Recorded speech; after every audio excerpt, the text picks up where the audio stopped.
Hi everybody, and it's nearly that time of year again, Halloween, and this is the part of the year when I really like to sink my teeth into a good bit of vampire hunting. So why don't we see what we've got? When it comes to vampire hunting, there are lots of ways that you can get the job done. But first and foremost, I would like to say if you have the opportunity to get the bloodsucker while he's asleep, you can't beat getting up close and personal with a good vampire steak. You can go rustic and traditional, or like me, you can turn your own. It's a great way to get the bloodsuckers and earn a bit of extra money doing it. If the vampire is up and awake and you need to be at a bit of an arm's distance, you can't beat a couple of weapons like this. First of all, a good Japanese saw, great for just slashing, slapping, slash. If things are getting even more extreme, I like to use this trusty 2-ball flail. Hit the vampire with this and he'll wonder what day it is. And probably the most severe and brutal, a good sharp axe. He ain't getting up from this.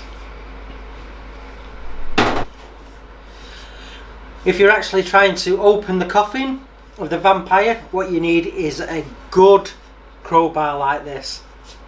This is certainly very heavy, and if the crowbar isn't doing a job of prizing it open, there's enough weight in this to smash the coffin to bits. Great for keeping it at a distance as well. And then I like to have a blowtorch. Great for inflicting burns. Vampires don't like flame. It's good for cauterizing any wounds that you might get as well. If you get accidentally bitten, cauterize your wound straight away and you stand a good chance of surviving the attack. And what we have here is the general purpose vampire killing kit. Okay, here are the contents of the vampire killing kit.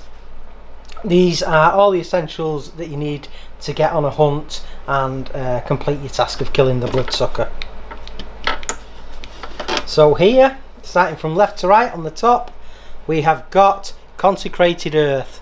A sprinkle of this at the vampire's lair will stop him from getting back and safe.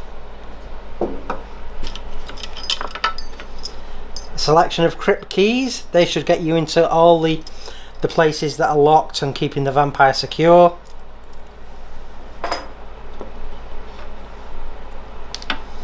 A vial each of garlic powder and flower of brimstone, repellent for the vampire. Some vampire bite ointment. If you rub this on, it will slow down the process of you transforming into a vampire. If caught early enough as well, it can be a cure.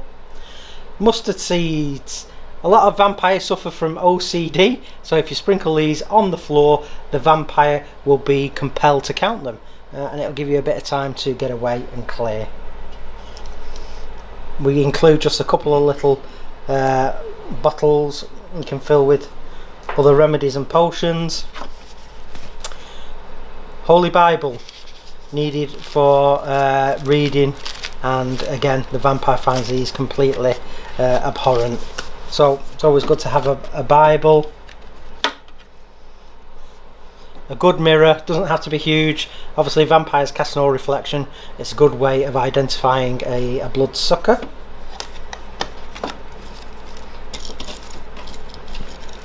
Crucifix and rosary beads, great protection. The vampire absolutely hates these things.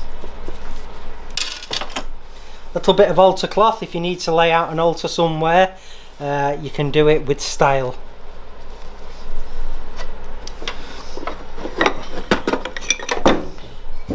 Here we have a good heavy mallet. That'll get the job done.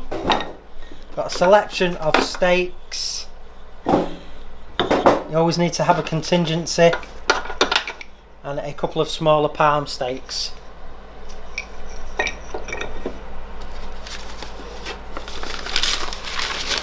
Full range of comprehensive instructions.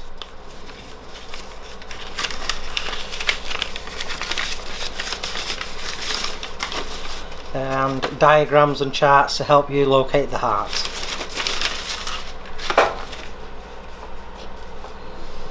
Rope, useful in many different situations for binding, lashing, and if you tie knots along this length, it will compel the vampire to count. Again, that OCD thing.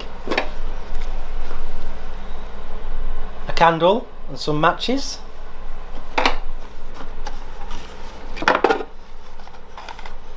A good quality compass helps you locate the vampire's lair, and you can always find your way back home if you need to.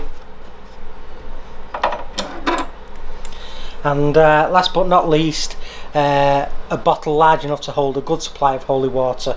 You all know what that'll do to the vampire. So there you have it, folks. A good quality vampire kit available for only £666. Get yours today. Contains everything you're going to need for serious vampire hunting, and available to buy from me for £666. Anyway, that's enough from me. Enough jibber jabber. It's time to get some work done. Right, where are you? Back, you fiend! Back!